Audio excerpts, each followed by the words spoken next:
Welcome to the Great Detectives of Old Time Radio. From Boise, Idaho, this is your host, Adam Graham.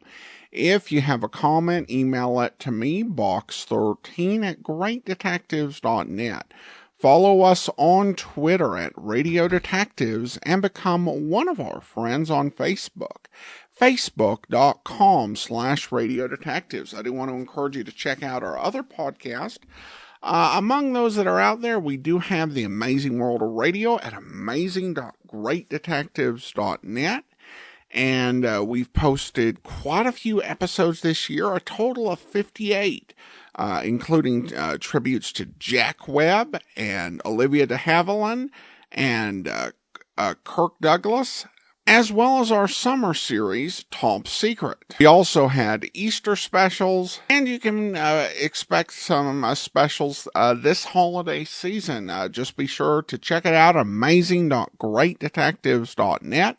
Then we have our World War II podcast, thewar.greatdetectives.net, and the video version of this podcast at videotheater.greatdetectives.net.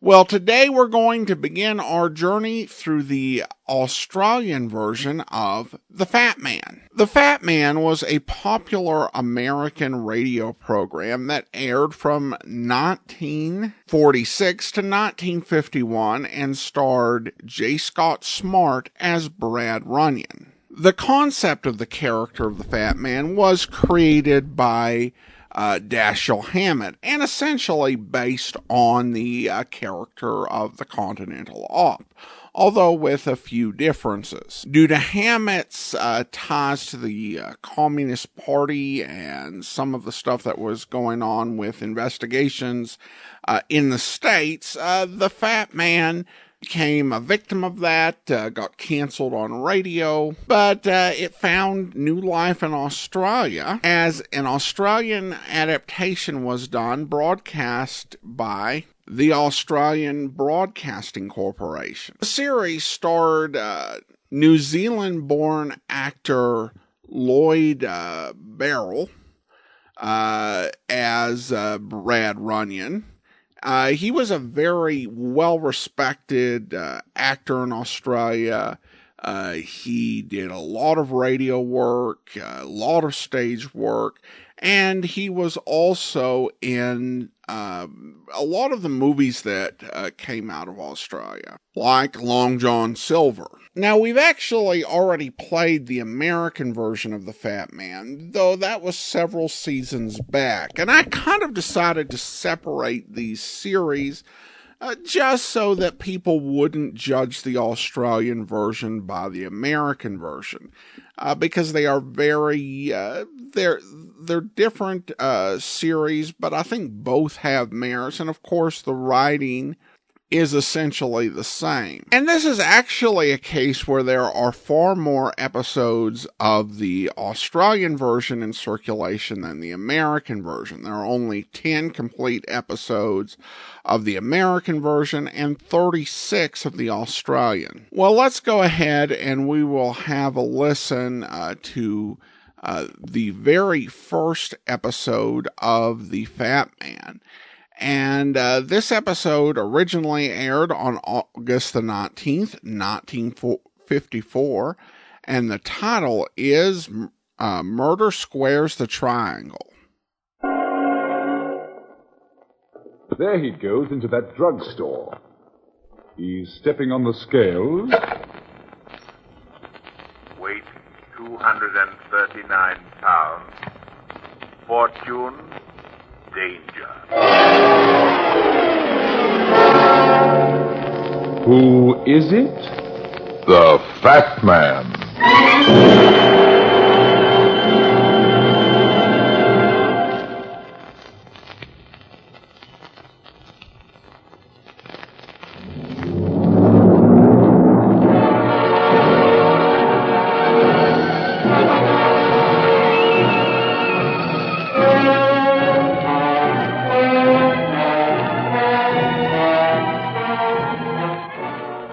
Love is a nice emotion. A soft, sweet, warm, deep dream for two. But for two strictly.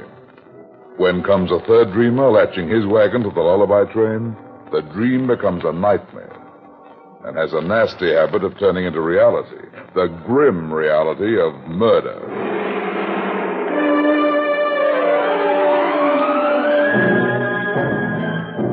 And now, here's the fat man in Murder Squares the Triangle.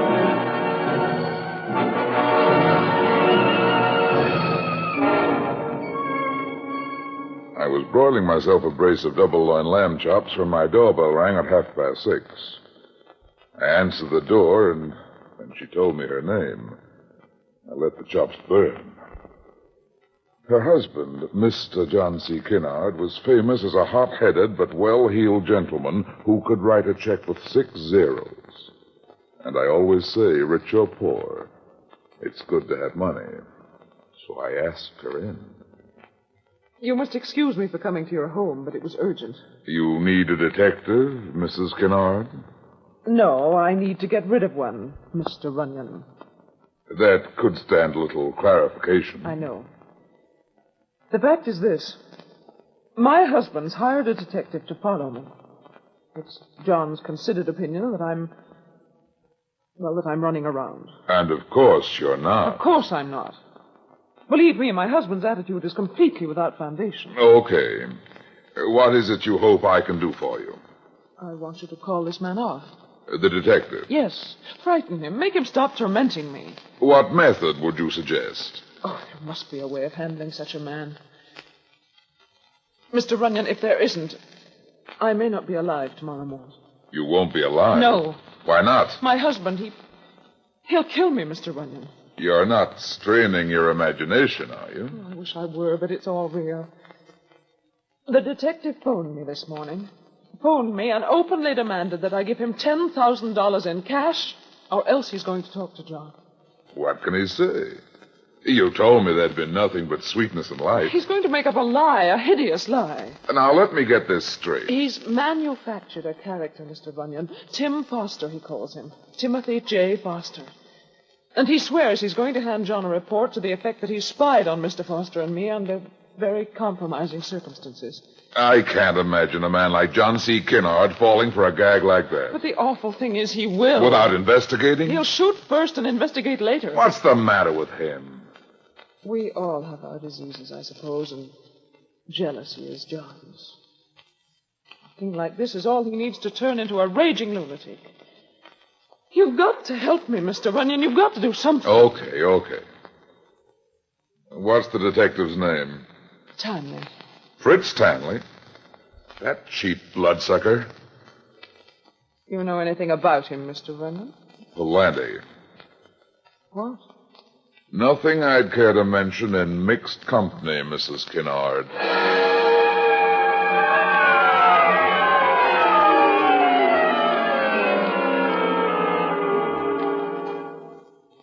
She'd spoken highly of her personal checking account, and the fee we agreed on made beautiful music. I knew Tanley wouldn't take orders from me, but remembering that the legal name for the gag he was working was fraud, I scraped the lamb chops out of the broiler and put on my hat. The phony in question made his headquarters on the dingy 5th floor of the Graham house on Willis Street. And when I knocked on his door a little while later, I found him in. Well, look who's here. Santa Claus's boy. What brings you here, handsome? Come in. Thanks.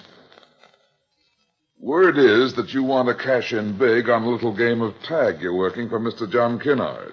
Anything wrong with that? As I hear it, you're threatening to make report on the antics of your client's wife with a Mr. Timothy Foster. And it wouldn't take a genius to nail you for fraud, Tanley, if it happens that Foster doesn't exist. yeah. To coin a phrase, yeah. Who is it's got this idea that Foster doesn't exist? Not Mrs. Kinnard, by any chance. By every chance. Must be a pretty funny sensation for her, then. What must be? Getting mail from a party who don't exist. What are you talking about? This letter, Runyon. Exhibit A in my defense for fraud. May I glance over it? Help yourself. Thanks. I hold on to it. Spell it out from where you are. Dear Kathleen, meet me tonight in the room at 26 Cabot Road. I'll be waiting at 8. Your own Timothy. How does that sound to you? Stylish stout. Where'd you get that? The bimbo Mr. Kinnard loves tossed it into a corner wastebasket early this a.m. What happened to the fraud conviction, powerhouse? You plan to show that to your client, Hanley? Me? No. No, I don't plan to show it to him, Runyon, because I already did. You don't say. 20 minutes before you gumshoed in.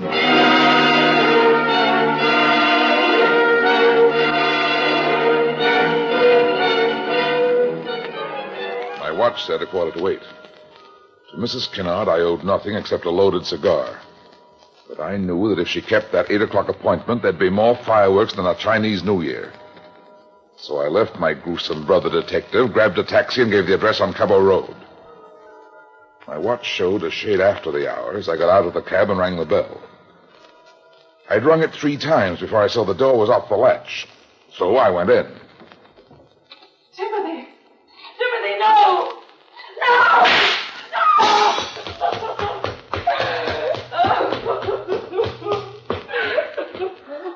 Well.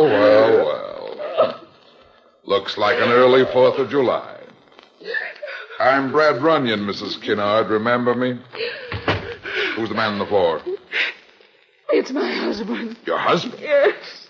I see John came with a gun in his hand. What happened? A slight case of backfire? Tell me, is he dead? He sure is. Oh, it can't be. It can't be. It's been, sweetheart. Sealed and stamped. The question before the house now is, where's the tenant? What? Where's he taken himself? I don't know who you mean, Mr. Runyon. Your friend, Mrs. Kinnard.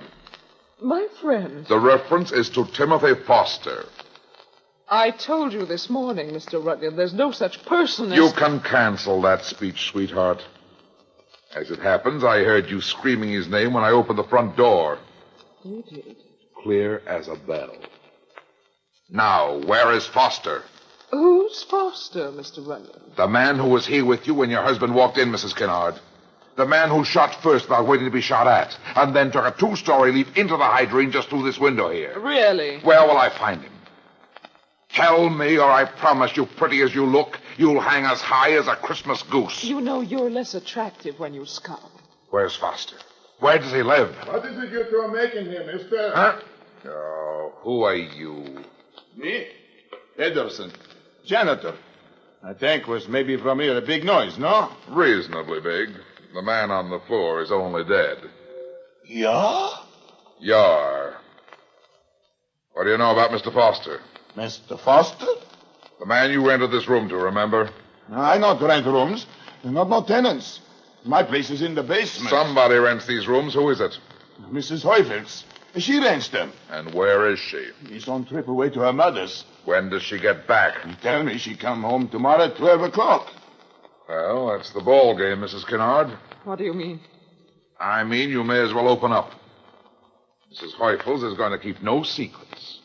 She's seen Foster, she's dealt with him, and she'll talk so fast and loud, we'll know enough to land him in jail by tomorrow noon. Really? Really. And look, sweetheart, you're standing on the threshold of trouble deluxe. If you take good advice, you'll... Oi, what's this? They're overdue already. Yeah, the police. Somebody else hear big noise. Somebody sent for them. Well, this is it, Sugar Plum. There are going to be questions, lots of questions.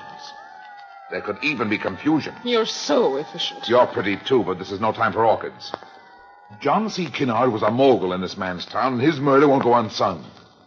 The newspapers will make such a noise, there'll have to be a conviction. It's nice of you to care, Mr. Runyon. Do I have to tell a woman of your intelligence that your own safety's at stake, Mrs. Kinnard? Do I have to tell a man of your intelligence that Timothy means more to me than my own safety, Mr. Runyon?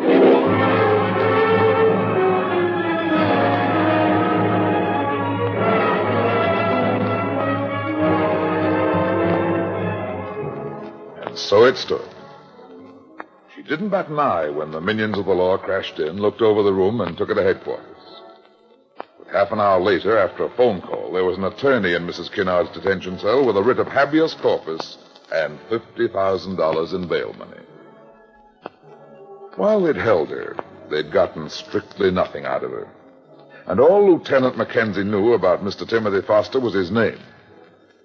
So next morning, I decided I'd pay a call on the landlady of 26 Cabot Road, who was due back at noon from a visit to her mother's.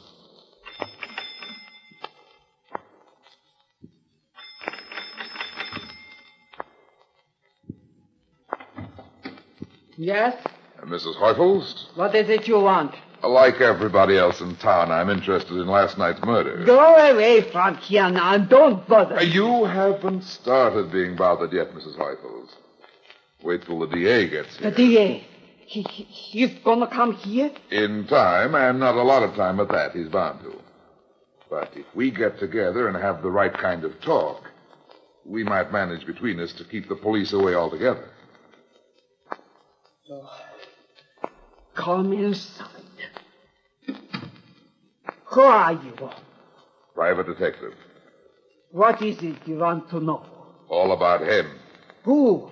Your second-floor boarder. And who is it will look out for me? Why does anybody have to look out for you? That's the way it is. From a distance it looks easy, and the next thing you know, the world is on your head. I'm afraid I don't quite follow you, Mrs. Heufels. Of course not, of course not. How could you? Go in the dining room and keep quiet. Why all the secrecy? Do what I tell you. Just sit down over there, and we'll bring all this to finish. That's what I want. Wait till I close the door. You may wonder why I'm being so careful, but if anybody heard it might be dangerous.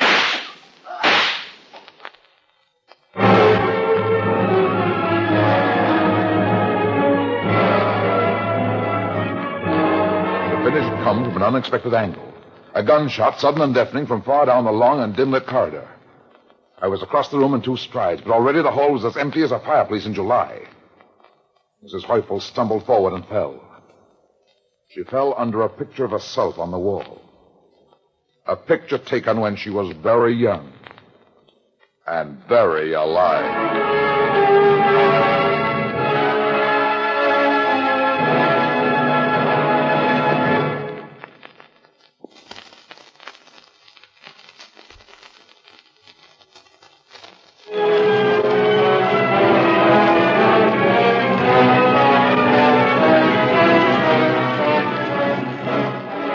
Mrs. Heufels lay dead on the carpet.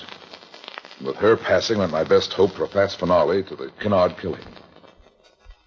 When I broke the news to Lieutenant Mackenzie, I could hear the ragged edge of despair in his voice. To soften the blow a little, I pointed out that now at least we knew Foster had been in the neighborhood as late as 12:15.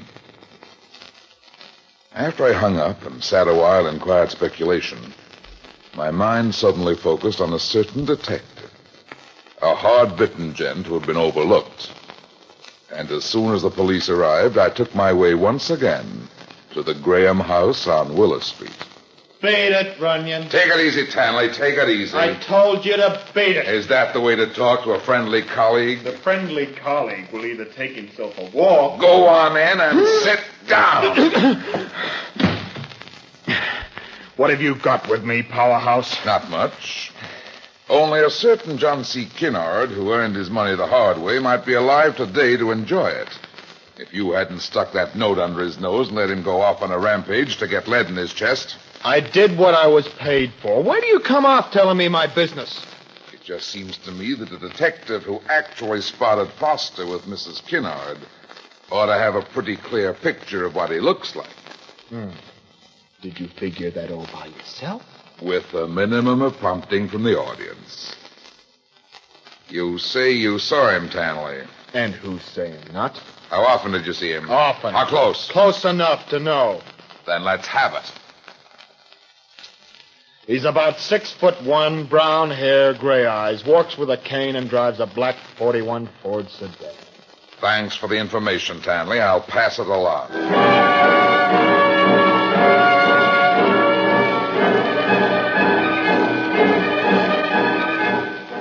Attention all city squads. Timothy Foster wanted for double murder. Description follows. Height 6'1", hair brown, eyes gray. Attention all state patrols. Murderer of John C. Kinnard at large. Post guards at old toll bridges and highway entrances. Stop all suspicious vehicles with particular attention to black 41 sedan.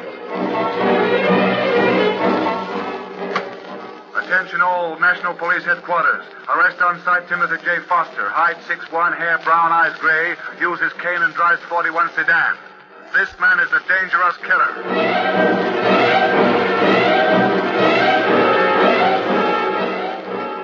And I did pass it along to the police, who broadcast it near and far. For 12 hours, the homicide squad struggled along on not a wink of sleep. And from all this labor, they scored a very circular goose egg. It crossed my mind that Tanley could have given me a bum steer. And shortly thereafter, I felt a craving for that note which Foster had written to his beloved Kathleen. I phoned Police Lieutenant Mackenzie and asked him to drop in on the gumshoe and confiscate the note as vital evidence. Then I decided to pay a call on Mrs. Kinnard. I've heard the description of Timothy on the radio. It's quite accurate, Mr. Runyon. And complete? Complete. Believe me, I'd tell you if it was otherwise. I'm not interested in shielding him any longer. No. No. What happened? I've had time to realize what a fool I made of myself. None of it was necessary. I was just running around with Foster to taunt John. Oh, I see. To make him jealous. I was afraid he was taking me for granted.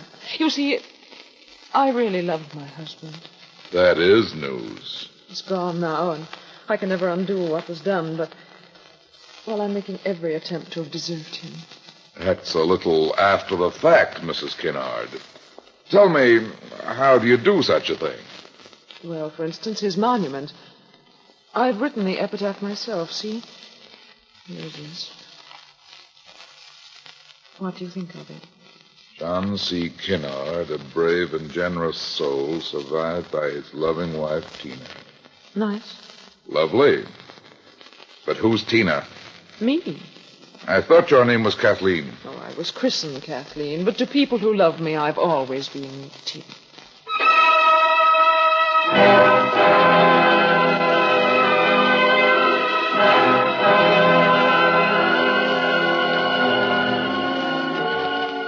I left her and went down to the drugstore for chocolate malted.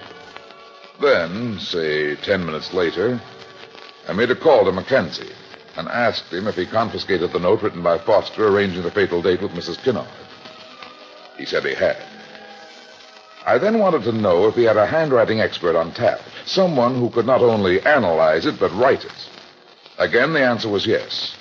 There was a graphologist named Mercer in the lab, and he was, at that moment, studying the note in question when Mackenzie switched me over. Mercer speaking. This is Brad Runyon. Oh, yes, Mr. Runyon. Do you have the Foster note nearby? Yeah, it's in front of me. You want me to analyze it? No, I want you to copy it. Copy it? Yeah, stroke for stroke. And write out the following. You got a pen? Yes, sir. Okay, here goes. To the police. What's that? Write what I tell you. To the police. Mrs. Kinnard killed her husband. Yeah? I'm leaving town because I don't want to be involved. Yeah? But I saw her pull the trigger. Have you got that? Yes, sir. I'll have her done in half an hour. Okay. Sign it, Timothy Foster.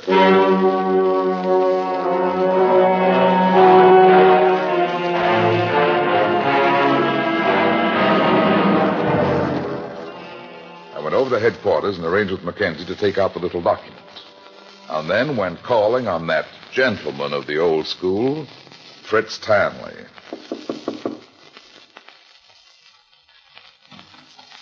Hiya, Tanley. What? No cops this time? No cops. This visit's off the record, Fritz. Nice to see you so sociable. Sit down. What's on your mind? The Kinnard case is about to close.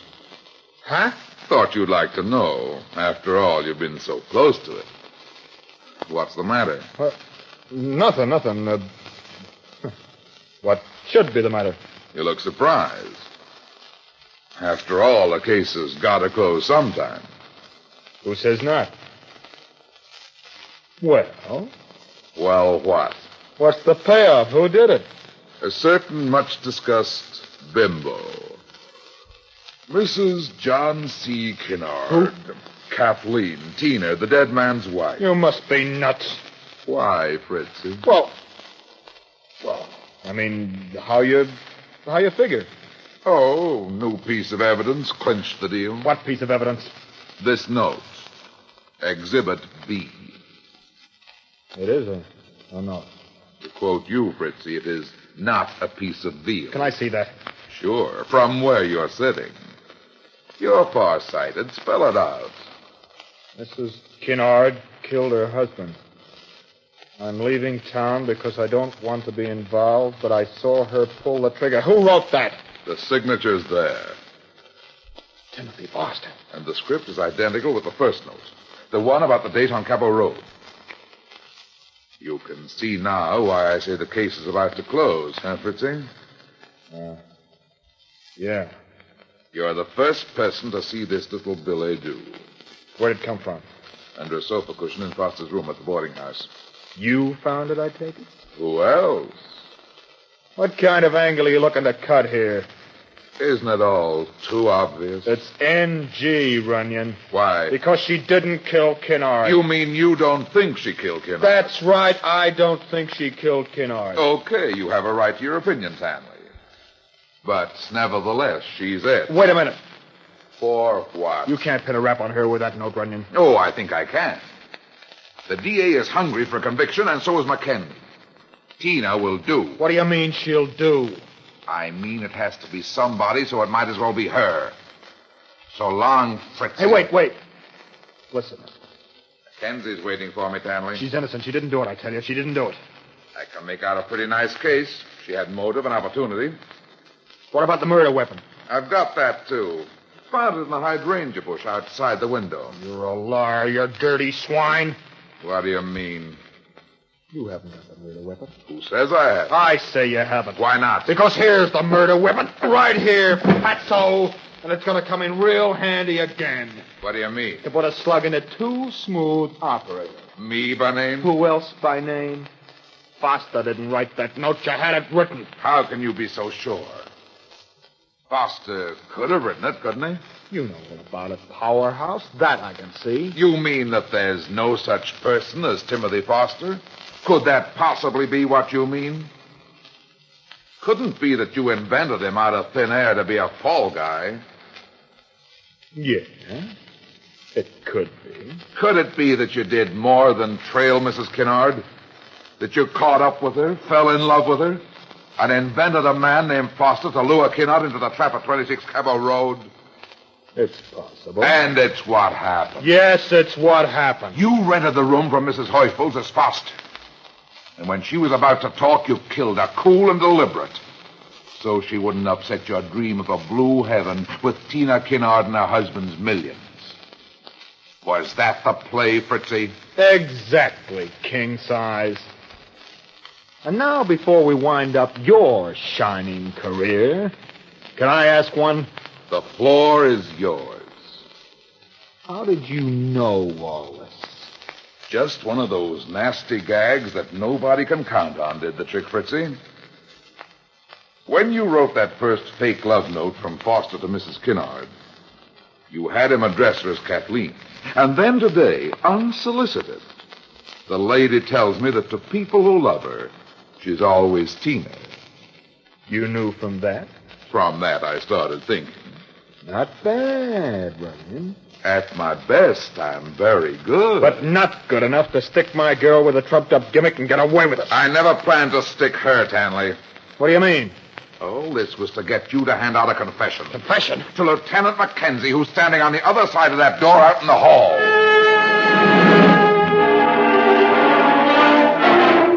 For a moment, he doubted me. Then he decided I was on the level and turned, firing as he swung. The bullets went wild, nosing into the doorframe. Before a third slug could better his score, McKenzie opened fire. And Tanley grabbed his chest and pitched forward like a sack of grain. I'll get it, Mac. Hello? Hello, darling. Who's this? It's Tina, sweetheart. How are you, Tina? You don't sound like yourself. Is this Mr. Tanley? No. Oh, I'm so sorry. Is Mr. Tanley there? Yes? May I speak with him, please? I'm afraid you can't. Why not? Because, Tina, Mr. Tanley's dead. Oh, no. No. Yes, sweetheart. And I think you'll find that little boy Blue will be blowing his horn in front of your house shortly, so don't go away.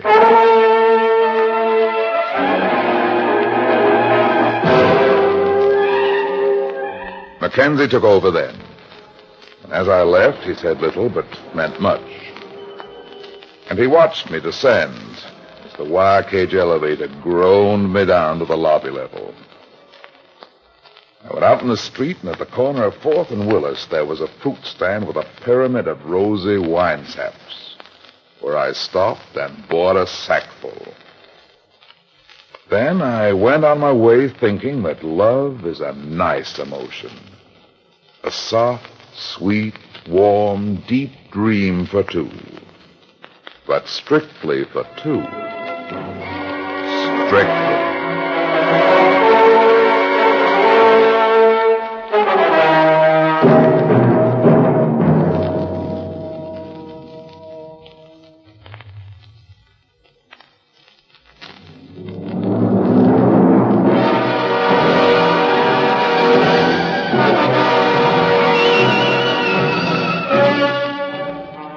Well, that's that. It seems I spend my life in getting into trouble and getting out of it. But at the same time, I generally manage to get some other people in and out of trouble, too. Be seeing you again. So long.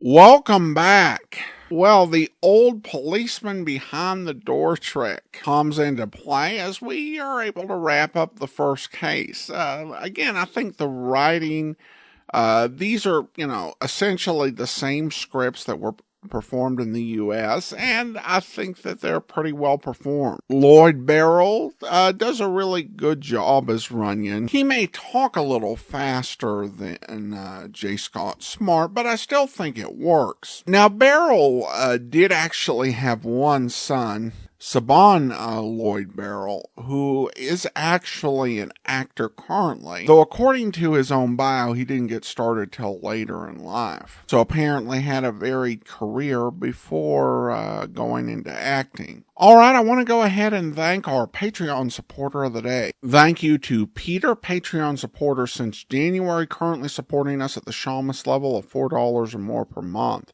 All right, well, that will do it for today. Join us back here tomorrow for The Man Called X. And next Saturday, we're getting into Under Arrest. In the meantime, send your comments to box13 at greatdetectives.net. Follow us on Twitter at Radio Detectives. And become one of our friends on Facebook. Facebook.com/Radio Detectives. From Boise, Idaho, this is your host, Adam Graham, signing off.